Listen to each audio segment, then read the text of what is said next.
Assalamualaikum warahmatullahi wabarakatuh. Perkenalkan, nama saya Rasiduda Pratama dengan NIM 230041040.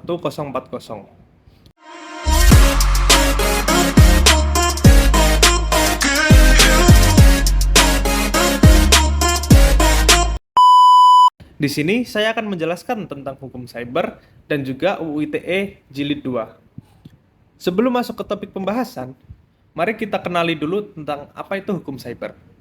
Hukum cyber atau juga orang biasa menyebut dengan cyber law adalah aspek hukum yang ruang lingkupnya meliputi aspek perorangan atau subjek hukum yang menggunakan dan memanfaatkan teknologi internet yang dimulai pada saat memasuki dunia maya. Untuk ruang lingkup hukum cyber sendiri meliputi hak cipta, hak merek, pencemaran nama baik, penistaan agama, penghinaan, hacking, dan lain-lain. Karena erat kaitannya dengan upaya pencegahan tindak pidana dan penanganan tindak pidana, maka hukum cyber menjadi dasar hukum dalam proses penegakan hukum terhadap kejahatan elektronik yang termasuk juga di dalamnya kejahatan pencucian uang dan juga terorisme. Kehadiran cyber law sendiri di Indonesia sudah diinisiasi sebelum 1999, yang dimana pada masa itu cyber law adalah perangkat hukum yang menjadi dasar peraturan yang menyinggung transaksi elektronik. Pendekatan dengan perangkat hukum ini dimaksudkan agar ada pijakan yang dapat digunakan oleh undang-undang dan peraturan lainnya. Untuk cybercrime sendiri diatur oleh UU KUHP pada pasal 441 ayat 1 mengatur tentang pemberatan tindak pidana pencemaran melalui sarana teknologi informasi seperti platform digital. Ketentuan pidana sebagaimana dimaksud pada pasal 433 sampai dengan pasal 439 dapat ditambah 1/3 jika dilakukan dengan sarana teknologi informasi. Nah, mari kita coba ambil satu contoh UU ITE. Sebagai contoh, selebriti Nikita Mirzani dilaporkan ke Polda Metro Jaya terkait dugaan kasus pencemaran nama baik buntut pernyataan dia soal wanita bertato. Dalam video tersebut, dapat kita lihat bahwa Nikita Mirzani sedang melakukan persidangan.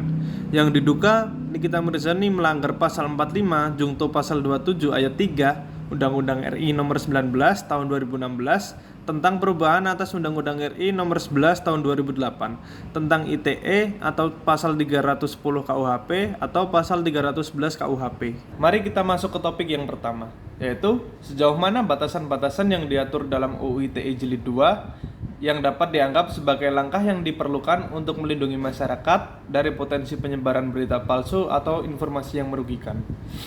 Mari kita bahas dulu tentang UU ITE. UU ITE pertama kali disahkan melalui UU nomor 11 tahun 2008 sebelum akhirnya direvisi dengan UU nomor 19 tahun 2016. Berdasarkan UU ITE, informasi elektronik adalah satu atau sekumpulan data elektronik, termasuk tetapi tidak terbatas pada tulisan, suara, gambar, peta, rancangan, foto, dan juga Electronic Data Interchange atau EDI. Sementara itu, transaksi elektronik merupakan perbuatan hukum yang dilakukan dengan menggunakan komputer, jaringan komputer, atau media elektronik lainnya. Aturan ini berlaku bagi setiap orang yang melakukan perbuatan hukum sebagaimana diatur pada UU ITE. Presiden Joko Widodo menandatangani UU nomor 1 pada tahun 2024 pada tanggal 2 Januari 2024 yang mengubah UU nomor 11 tahun 2008 tentang informasi dan transaksi elektronik atau ITE.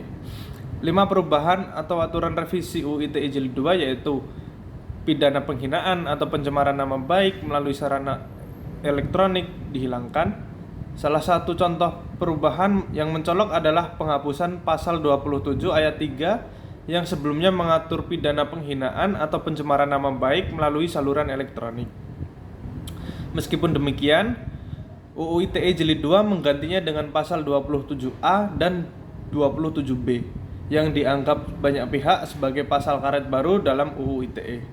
Yang kedua, ada pasal baru tentang penghinaan dan pemerasan nama baik. Revisi UU ITE mencantumkan 2 pasal baru yaitu 27A dan 27B yang berkaitan dengan penghinaan atau pemerasan nama baik. Pada pasal 27A mengatur tentang serangan terhadap kehormatan atau nama baik orang lain melalui informasi elektronik. Sedangkan pasal 27B menangani distribusi dan transmisi informasi yang dapat merugikan orang secara melawan hukum. Yang ketiga adalah larangan menyebar berita bohong. Pada pasal 28 ayat 3 menambahkan aturan baru yang melarang menyebarkan informasi ataupun dokumen elektronik yang diketahui memuat berita bohong, yang dimana hal tersebut dapat menimbulkan kerusuhan di masyarakat. Yang keempat, wewenang pemerintah dalam penyelenggaraan sistem elektronik. Revisi UU ITE keempat, yaitu antara pasal 40 dan 41. Disisipkan pasal 40A yang memberikan wewenang kepada pemerintah untuk memerintahkan penyelenggara sistem elektronik melakukan penyesuaian atau tindakan tertentu dalam melaksanakan tanggung jawabnya.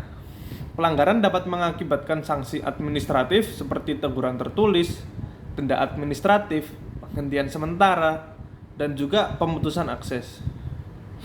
Yang kelima atau yang terakhir, pengecualian sanksi untuk pelanggaran kesusilaan dan pencemaran nama baik. Pada revisi UU ITE memberikan pengecualian sanksi untuk pelanggaran kesusilaan dan juga pencemaran nama baik yang dilakukan demi kepentingan umum, pembelaan diri, atau dalam konteks karya seni, budaya, olahraga, kesehatan, dan ilmu pengetahuan. Dengan perubahan ini, UU ITE Jilid 2 mencerminkan upaya pemerintah Indonesia dalam mengakomodasi dinamika dunia digital sambil tetap menjaga keseimbangan antara kebebasan berbicara dan juga perlindungan hukum bagi masyarakat. Balik lagi ke topik yang utama, yaitu sejauh mana batasan-batasan yang diatur dalam UU ITE Jilid 2 dapat dianggap sebagai langkah yang diperlukan untuk melindungi masyarakat dari potensi penyebaran berita palsu ataupun informasi yang merugikan. Batasan-batasan yang diatur dalam UU ITE Jilid 2 dapat dianggap sebagai langkah yang diperlukan untuk melindungi masyarakat dari potensi penyebaran berita palsu ataupun informasi yang merugikan. Namun, dengan catatan bahwa batasan-batasan tersebut harus tetap secara proporsional dan tidak menghambat kebebasan berekspresi. Secara umum, batasan-batasan yang diatur dalam UU ITE bertujuan untuk melindungi kepentingan masyarakat ataupun kepentingan umum, yaitu keamanan, ketertiban, dan kenyamanan masyarakat. Batasan-batasan tersebut meliputi larangan menyebarkan berita bohong atau hoax pada pasal 28 ayat 3, larangan menyebarkan informasi yang mengandung unsur sara pada pasal 28A. Ada juga larangan menyebarkan informasi yang mengandung unsur pornografi pada pasal 27B dan larangan menyebarkan informasi yang mengandung unsur ujaran kebencian pada pasal 29. Batasan-batasan tersebut dapat menjadi langkah yang efektif untuk melindungi masyarakat dari potensi penyebaran berita palsu atau informasi yang merugikan. Berita palsu atau informasi yang merugikan dapat menimbulkan keresahan, konflik, bahkan kekerasan di masyarakat. Dengan adanya batasan-batasan tersebut, diharapkan masyarakat dapat lebih berhati-hati dalam menyebarkan informasi di ruang digital. Sekarang kita masuk kasus yang kedua.